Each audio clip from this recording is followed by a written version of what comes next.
बिस्मिल्लाहिर्रहमानिर्रहीम। नाज़रीन अस्सलाम वालेकुम। मैं हूँ आपके मेज़बान साबिर शाकिर वफाकी दारुल हुकूमत इस्लामाबाद से। कुछ इम्पॉर्टेंट ख़बरें हैं और ख़ास तौर पे जी इस रीजन में, इस ख़ित्ते में सियासत जो है वो बहुत सरगर्म नहीं बल्कि बहुत ज़्यादा गर्म होने वाली है और उसमें जितने भी आलमी प्लेयर्स हैं वो इस ख़ित्ते को बुनियाद बना रहे हैं ख़ास तौर पे।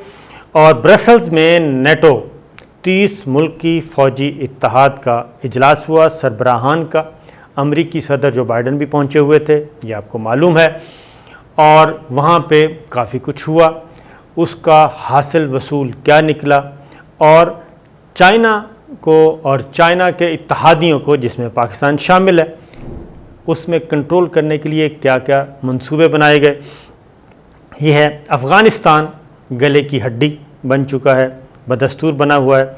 2-3 ख़बरें छोटी छोटी लें और उसके बाद फिर मैं आपको इन डिटेल बताऊंगा और इस वीडियो में ख़बरें ही ख़बरें आपको मिलेंगी सुनने को और समझने को। सूरत हाल ये है जी कि हम आपको उस वक्त हमने आपको ख़बर दी कि पाकिस्तान अमेरिका को फ़ौजी अड्डे नहीं दे रहा, ना देगा और ना ही कोई ऐसी तजवीज़ है। ये मुस्तरद की जा चुकी है, यह आइडिया ख़त्म हो चुका है। लेकिन वॉइस ऑफ अमेरिका ख़बरें नशर कर रहा था, इसके बावजूद कि जनाब हमें अड्डे मिल गए, ये ख़बरें नशर हो रही थी और हम मुसलसल आपको दे रहे थे। और ऐसे वक्त में भी ख़बर दी जब ऑफिशल्स अभी तक नहीं आए थे हुक्मरान पाकिस्तान के, जो सरकारी तौर पे ऐलान भी नहीं किया गया था। अब उसकी तस्दीक एक और तरीके से भी हो गई है और अब अमेरिका ने 2 दरवाज़े खटखटा रहा है फ़ौजी अड्डे लेने के लिए। एक दरवाज़ा खटखटाया है कतर का और कतर से कह रहा है कि हमें फ़ौजी अड्डे दें, एक फ़ौजी अड्डा दें। और अब उसको ज़रा थोड़ा सा नैरेटिव भी चेंज किया जा रहा है। अब उसको फ़ौजी अड्डा हमले करने के लिए नहीं कहा जा रहा, अब कह रहे हैं कि हमने अफ़गान फोर्सेस को ट्रेनिंग देनी है और ट्रेनिंग के लिए हमें एक बेस चाहिए। तो ये दोहा से कहा गया है। तो कतर ने अभी तक हामी नहीं भरी और क्योंकि असल में जो दोहा में ही तो सारा अफ़गान तालिबान का हेड क्वार्टर है, हेड ऑफिस है, जो पॉलिटिकल उनका सियासी क़यादत का चैप्टर है उसका। और अफ़गान तालिबान ने ही तो ये सब कुछ कतर पे भरोसा किया और कतर जो है वो ऐसा फ़ौजी अड्डा कैसे दे सकता है जहाँ से ड्रोन हमले होने हैं अफ़गान तालिबान पे मुस्तकबिल में। ये चीज़ एक तो ये कंफर्म हो गया कि अमेरिका को अभी तक फ़ौजी अड्डे नहीं मिले और वस्त एशियाई रियासतों से भी अभी तक नहीं मिले। वहाँ पे रूस ने अपना काम दिखाया। उसके बाद जो बाइडन और तुर्क प्रेसिडेंट की मुलाकात हुई उसमें उन्होंने काबुल एयरपोर्ट की सिक्योरिटी के लिए तुर्की से कहा जा रहा है, क्योंकि तुर्की भी नेटो 30 ममालिक का जो मगरबी मुल्कों का इत्तेहाद है, यूरोपियन कंट्रीज़ और मगरबी मुल्कों का, उसका अहम रुकन है। और नेटो का मेंबर होते हुए ये जो अफ़गान जंग थी उसमें उसके 500 फ़ौजी अभी भी मौजूद हैं जो कि इस जंग में हिस्सा ले रहे थे।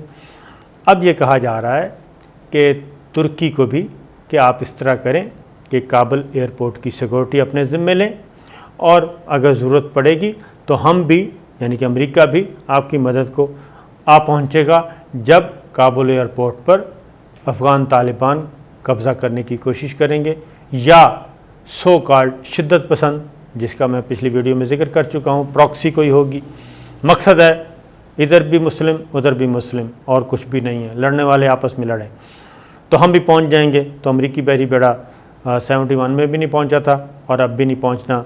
तुर्की को ये होना चाहिए और तुर्की की तो फिर तुर्की की मजबूरी क्या है, तुर्की क्यों रोल चाहता है अफ़गानिस्तान में, उसका एक मसला है। उस पर पाबंदियाँ आयद की जा चुकी हैं अमेरिका की तरफ से, असलहा नहीं दिया जा रहा, F-35 लेना चाह रहा है, लड़ाका तैयारे वो नहीं दिए जा रहे।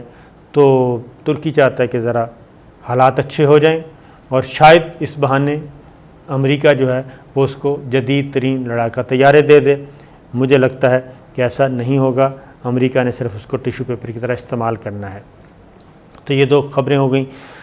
उसके बाद आते हैं जी, अलबत्ता तुर्की ने एक और बात की है। तुर्की ने कहा है कि जी हम हामी तो भर सकते हैं काबुल एयरपोर्ट की और दिलचस्पी है, लेकिन उसके लिए हमें पाकिस्तान की मदद दरकार होगी और पाकिस्तान और तुर्की की मुश्तरका जो फ़ौज है वो इस सिलसिले में दोनों मिल के काम करें, पाकिस्तान और तुर्की मिल के काम करें। और ये बात ध्यान में रखिएगा कि ये अफ़गान तालिबान की मर्ज़ी के बगैर हो नहीं सकता। अफ़गान तालिबान तुर्की को भी रिजेक्ट कर चुके हैं, मुस्तरद कर चुके हैं, उसको वो एक गैर मुल्की फ़ौज का ही हिस्सा समझते हैं। अब आते हैं जी एक और भी ख़बर है और वह नेटो के ब्रसल्स चलते हैं। ब्रसल्स में एक बात क्लियर हो चुकी है, G7 का इजलास तो आपको हो चुका, उसमें तो थे 7+4 कंट्रीज़, G7+4 ये थे और उनका भी 1 पॉइंट एजेंडा था चाइना को कैसे काबू किया जाए। और अब मगरबी मुल्कों का 30 मुल्कों का फ़ौजी इत्तेहाद नेटो, जिसका अमेरिका भी मेंबर है, अब उन्होंने भी जो एलामिया जारी किया है वो एलामिया आप हैरान होंगे कि उस एलामिया में भी फोकस क्या है, चीन और उसके बाद रूस आता है। ये एलामिया उन्होंने जारी फरमा दिया है। और अगर आप मगरबी ज़राए अबलाग मुख्तलिफ़ ख़बरें देखें तो उसमें क्या कुछ हो रहा है जी। BBC क्या कहता है, नेटो को चीन की बढ़ती अस्करी क़ुव्वत पर ख़दशात, चीन का मामले को उछालने का इल्ज़ाम। नेटो ख़ित्ते में एक नया तनाज़ा खड़ा करने से बाज रहे, चीन ने ये वार्निंग दी है। ये ख़बर आ गई, ये भी गैर मुल्की ज़राए अबलाग की है और चीन के हवाले से छपी है। नेटो क्या कहता है जी, वॉइस ऑफ अमेरिका की खबर, DW की खबर, जर्मनी की फुटेज और वॉइस ऑफ अमेरिका की, वाशिंगटन पोस्ट, न्यूयॉर्क टाइम्स, सब के सब क्या कह रहे हैं, चीन हमारी सलामती के लिए एक मुस्तकिल चैलेंज है। ये नेटो के सरबराही इजलास के बाद सेक्रेटरी जनरल उनके कह रहे हैं। नेटो सरबराहान ने चीन को आलमी सिक्योरिटी के लिए ख़तरा करार दे दिया। ये कहा जा रहा है बीजिंग का नेटो ममालिक पर चीन ख़तरा थ्योरी को बढ़ा चढ़ाकर पेश करने का इल्ज़ाम। ये है सारी चीज़। उसमें अब नेटो के रहनुमाओं ने जी पहली मर्तबा चीन को 30 मुल्क की इत्तेहाद के लिए सिक्योरिटी ख़तरा करार दिया है। एक चाइना और वर्सेस 30 मुल्क उन्होंने कहा है। और साथ ही उन्होंने कहा है कि रूस भी इसमें शामिल है और रूस की जारहाना पॉलिसियाँ भी नेटो के लिए, मगरबी ममालिक के लिए, यूरोप के लिए, अमेरिका के लिए, बरतानिया के लिए ख़तरा हैं। लिहाजा अब इस चीन को और रूस को कोई एक मुल्क जो है वो काबू नहीं कर सकता। उसके लिए ज़रूरी है कि हम 30 के 30 मुल्क जो हैं वो मिलकर चाइना के ख़िलाफ़ स्पेशली और रूस के ख़िलाफ़ मिलकर एक प्लानिंग करें, स्ट्रेटजी इख्तियार करें और इसको रोकें। 79 नुकात पर मुश्तमिल ये एलामिया जारी किया है ब्रसल्स नेटो कॉन्फ्रेंस के नतीजे में। उसमें चीन, रूस, ईरान, अफ़गानिस्तान ये है और माहौलियाती तब्दीलियाँ और फिर खला से मुतालिक अमूर, फिर स्पेस से मुतालिक अमूर, फिर साइबर हमलों के मुतालिक, ये सारे हैं। उसमें ईरान, आपको मालूम है ईरान का चाइना के साथ एग्रीमेंट हो चुका। अफ़गानिस्तान, उसके लिए आपके सारी चीज़ें आपके जहन में हैं। रूस, अब रूस जो है वो भी पाकिस्तान और रूस जो फ़ैसला हुआ उसमें अफ़गानिस्तान के बारे में जो है कि जी हमारी मुश्तरका हिकमत अमली होगी अफ़गानिस्तान के मुस्तकबिल के बारे में, रूस और चाइना और पाकिस्तान। अब सरबराही इजलास का इख्तितामी सेशन जो था उसमें नेटो के सेक्रेटरी जनरल क्या कहते हैं, वो कहते हैं जी कि इस आलमी मुसाबकत के दौर में, यानी कि मुकाबले का जो आलमी दौर है, इसमें यूरोप और शुमाली अमेरिका को रूस और चीन जैसी आमराना हुकूमतों के ख़िलाफ़ मुत्तहिद होना पड़ेगा। ये आप अंदाज़ा कर लें, कंपैरिजन आप कर लें कि एक तरफ रूस जो बिल्कुल शिकस्त खुर्दा था और शिकस्त हो चुकी थी, टूट गया था, अब वही दोबारा ख़तरा बन चुका है। वो मैं आगे जाके आपको बताता हूँ। बीजिंग ने जी चीन के ख़तरे से मुतालिक नेटो के इल्ज़ामात को मुस्तरद कर दिया है और उन्होंने कहा कि ये सब एक मुनाफरत है और तासुब है चीन के ख़िलाफ़ और इल्ज़ाम तराशी है और इसलिए इसको हम कोई वक़्त नहीं देते और ये ट्रंप की पॉलिसी की का तसलसल है।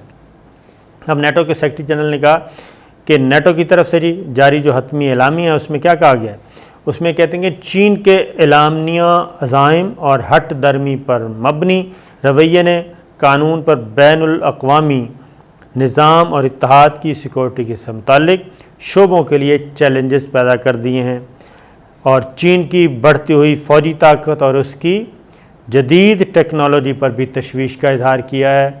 30 मुल्की इत्तेहाद ने चीन जौहरी हथियार हेड वाले अपने हथियारों की तादाद में मुसलसल इजाफ़ा कर रहा है और बड़े पैमाने पर जदीद तरीन तरसीली निज़ाम पर मुश्तमिल एक निकुलाई तसलीस कायम कर रहा है।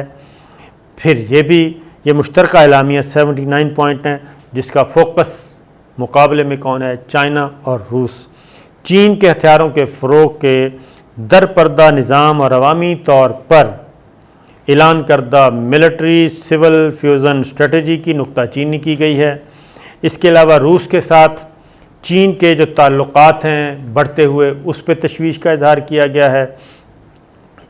अगला जो ख़तरा कहा गया है वो कहते हैं कि चीन जो है वो हमारे करीब आता जा रहा है, हम इसे साइबर स्पेस में देख सकते हैं, हम चीन को अफ्रीका में देख सकते हैं, हत्ता कि चीन हमारे अपने अहम इंफ्रास्ट्रक्चर में भारी सरमायाकारी कर रहा है। और स्टोलनबर्ग ने यह भी कहा कि अफ्रीका में चीन के ज़रिए तामीर की जाने वाली बंदरगाहों और चीनी टेलीकॉम कंपनी हवावे के ज़रिए तैयार करदा 5G नेटवर्क भी शामिल है। ये भी हमारे लिए ख़तरा है। और नेटो क्या कहता है जी कि हमें एक इत्तेहाद के तौर पर मिलकर काम करना होगा, जवाब देना है चाइना को और रूस को तो हम मुत्तहिद होकर दे सकते हैं, किसी एक मुल्क का ये बस का रोग नहीं है। लेकिन साथ ही यूरोप भी चूँकि डिवाइड है, ये बात ज़हन में रखिएगा, यूरोप में भी इंतहा पसंद भी मौजूद हैं, इतदाल पसंद भी, और कुछ ऐसे भी हैं कि बिल्कुल अमेरिका का जो खेल है उसका हिस्सा हमें नहीं बनना चाहिए। यूरोप को अपनी हैसियत बरकरार रखनी चाहिए, अपने मफादात को, यूरोपीय यूनियन को। और चूँकि जो ये सारी चीज़ें आ रही थी तो जर्मन चांसलर जो हैं वो क्या कहती हैं, वो कहती हैं कि चीन के मामले पे भी हमें तवाज़ुन की ज़रूरत है, मुतवाज़न पॉलिसी, और जो भी कदम उठाना है सोच समझ के उठाना चाहिए। और चीन से निमटने के मामले में नेटो को तवाज़ुन बरकरार रखना चाहिए। और अगर साइबर ख़तरात और हाइब्रिड ख़तरात हैं और अगर चीन और रूस के दरमियान ताउन को आप देख रहे हैं तो फिर आप चीन को आसानी से नज़रअंदाज नहीं कर सकते। उन्होंने वाज़ेह तौर पे वो कह रही हैं जर्मन चांसलर कि अंडर एस्टिमेट ना करें और अपने आप को ओवर एस्टिमेट ना करें और सोच समझ के कदम उठाएं, ये ना हो कि हम खुद ही किसी और मुसीबत में पड़ जाएं जी। और चीन को कहा गया है कि ये मुनज़्ज़म हरीफ है, चीन को उन्होंने कहा कि ये बड़ा ही मुनज़्ज़म हरीफ है, इसलिए इससे ज़रा सोच समझ के बचना चाहिए। और फ्रांसीसी सदर मैक्रोन क्या कहते हैं जी, वो ये कहते हैं कि हम नेटो के बुनियादी मकसद और इसे दरपेश मुताबिक चैलेंजेस से भटक ना जाएं। वो ये भी कह रहे हैं, अगेन वही बात है कि उन्होंने ज़ोर देगा नेटो एक फ़ौजी इत्तेहाद है और चीन के साथ ताल्लुकात इससे कहीं ज़्यादा वसी तर हैं। फ्रांस की टोन भी दूसरी है, जर्मन वाली और फ्रांस की, ये ज़हन में रखिएगा। और फिर आगे रूस पे आ जाते हैं और आगे रूस को तो कहने का मकसद, ये सारा कुछ बयान करने का मकसद ये है कि अब ये सारे के सारे हो चुके हैं इकट्ठे और चाहते ये हैं कि जनाब चीन को कंट्रोल किया जाए। तो ऐसे हालात में आप ख़ुद सोचें कि पाकिस्तान बेवकूफ़ नहीं है। और साथ ही साथ पाकिस्तान की फ़ौजी क़यादत का 2 रोज़ा जी अहम बैठक हुई फॉर्मेशन कमांडर्स की, उसमें कोर कमांडर्स और दीगर सीनियर अस्करी क़यादत जो है वो 2 दिन उन्होंने सोच विचार की और 2 दिन में जो मेन मरकज़ी एजेंडा था वो अफ़ग़ानिस्तान था और अफ़ग़ानिस्तान में बदलती हुई सूरत हाल, और दूसरा था हमारी मशरक़ी सरहदें इंडिया के साथ। ये 2 थीं। उसमें सैर हासिल गुफ्तगू हुई, स्ट्रेटजिक मामलात, और ख़ास तौर पे पूरी फ़ौजी क़यादत को आर्मी चीफ़ ने बैकग्राउंड सारा बताया, CIA के चीफ़ के विज़िट से लेके अमरीकी वज़ीर ख़ारजा, अमरीकी वज़ीर दिफ़ा, बरतानवी फ़ौजी क़यादत, अमरीकी फ़ौजी क़यादत, अफ़ग़ानिस्तान में पाकिस्तान में फ़ौजी अड्डे मांगना, ये सारी चीज़ें 2 रोज़ तवील नशिस्त जो जारी रही फ़ौजी क़यादत की, उसमें ये सब के सब मौज़ूआत ज़ेर बहस आए, काउंटर स्ट्रेटजी बनाई गई, और उसमें अगेन ये फ़ैसला हुआ कि तमाम तर हालात और तमाम तर दबाव के बावजूद पाकिस्तान अपने दोस्तों की तरफ देखेगा और अपने दोस्तों को डिच नहीं करेगा। तो इशारतन यही काफ़ी है, मेरा ख़्याल है। तो ये चल रहा है मामला। इजाज़त दीजिए, अल्लाह हाफ़िज़।